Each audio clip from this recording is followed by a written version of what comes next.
2026 International Chinese Speaking Conference. Ang linangkob nga isgutanan nga naguluhan si Noe, Daniel ug Job, mga sumbanan sa pagkinabuhi sa madaugong kinabuhi diya sa linya sa kinabuhi aron matuman ang pamatigayon sa Dios.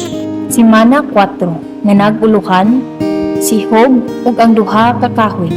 Kini mao ang pagpadayag.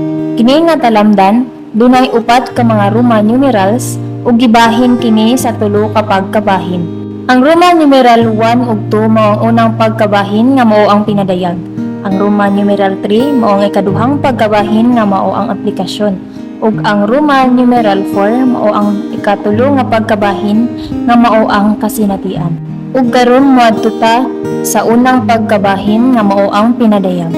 Roman numeral 1 na nagkuluhan ang pagtandi taliwala sa kinabuhi ug kamatayon. Ang sulod sa Roman numeral 1, sa Dios man pinadayag dunay duha ka kahoy, duha ka tinubdan, duha ka dalan, duha ka prinsipyo ug duha ka kahimpitan.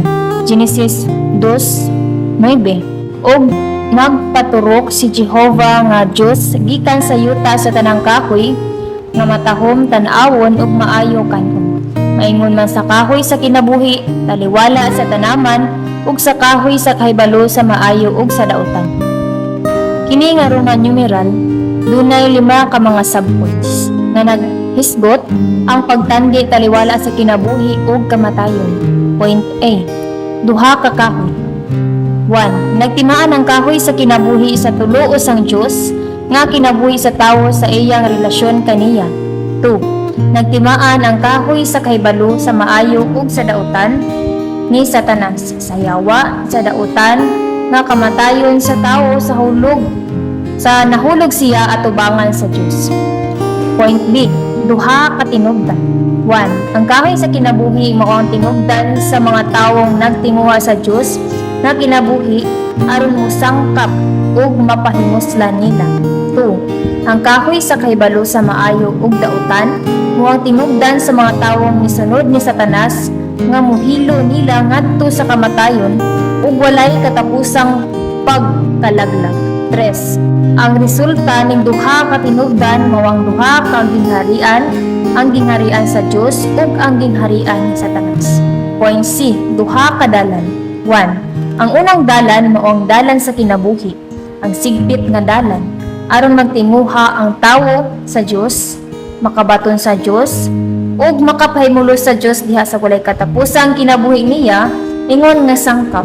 2. Ang ikaduhang dalan mao ang dalan sa kamatayon ug sa maayo ug dautan, ang sangkap nga dalan aron mosunod ang mga tawo ni Satanas ug mahimong mga anak niya. Point D. Duha ka prinsipyo.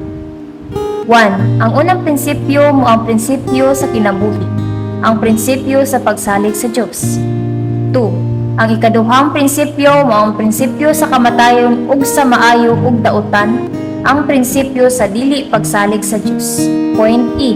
Ang duha ka kahimpitan mao ang katapusang sangputanan sa duha ka dalan nga gipili sa mga tawo sa relasyon nila sa Dios.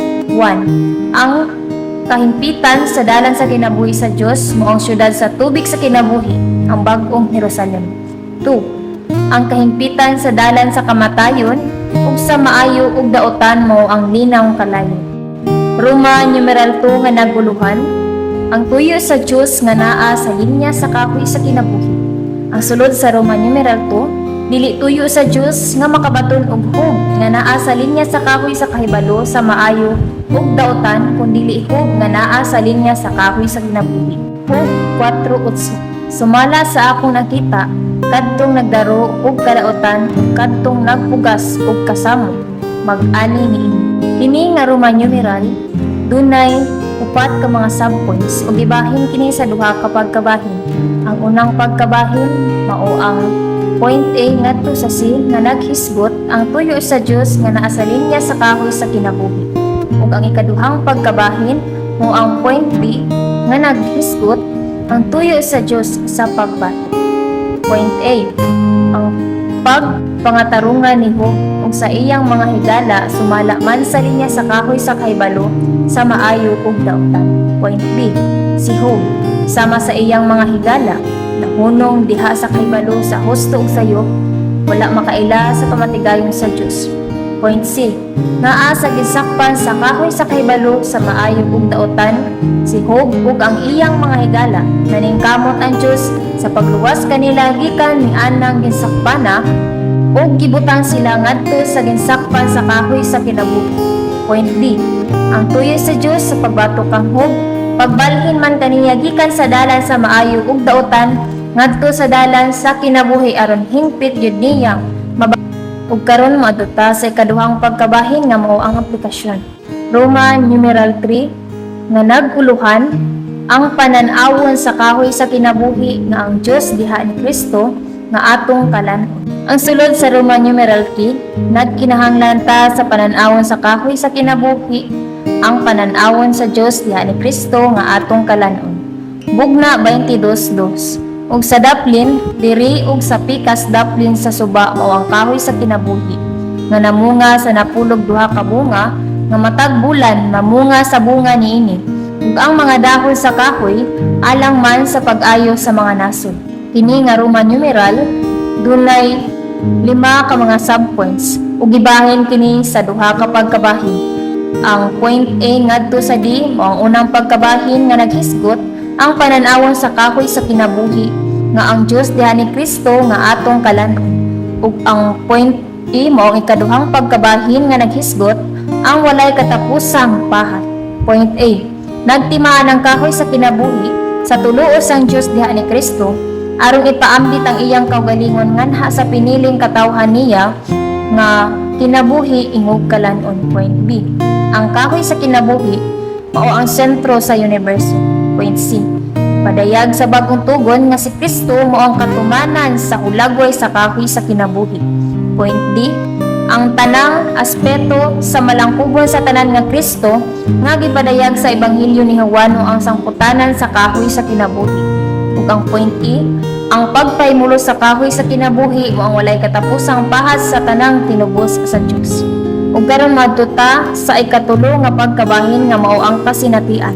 Roman numeral 4 nga naguluhan sa gipanganak na pag-usab gitanom ni Kristo ang iyang kaugalingon kanato nga kahoy sa kinabuhi. Ang sulod sa Roman numeral 4 sa gipanganak na pag-usab gitanom ni Kristo ang iyang kaugalingon kanato nga kahoy sa kinabuhi.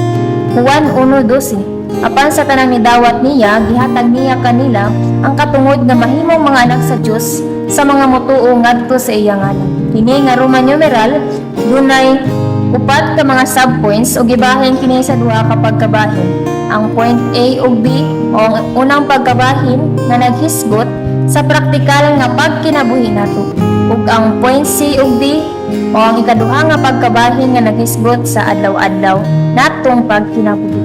Point A.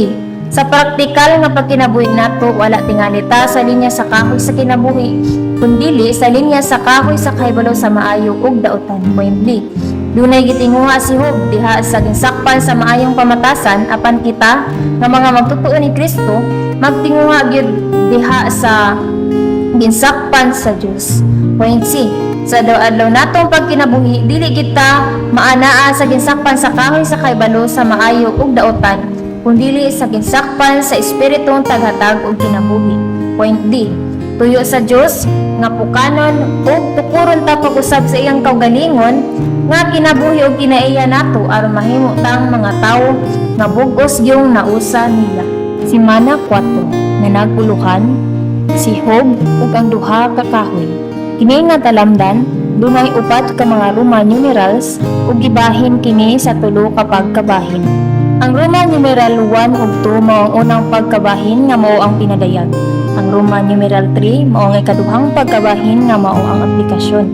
Ug ang Roman numeral 4 mao ang ikatulo nga pagkabahin nga mao ang kasinatian. Daygon ang Ginoo.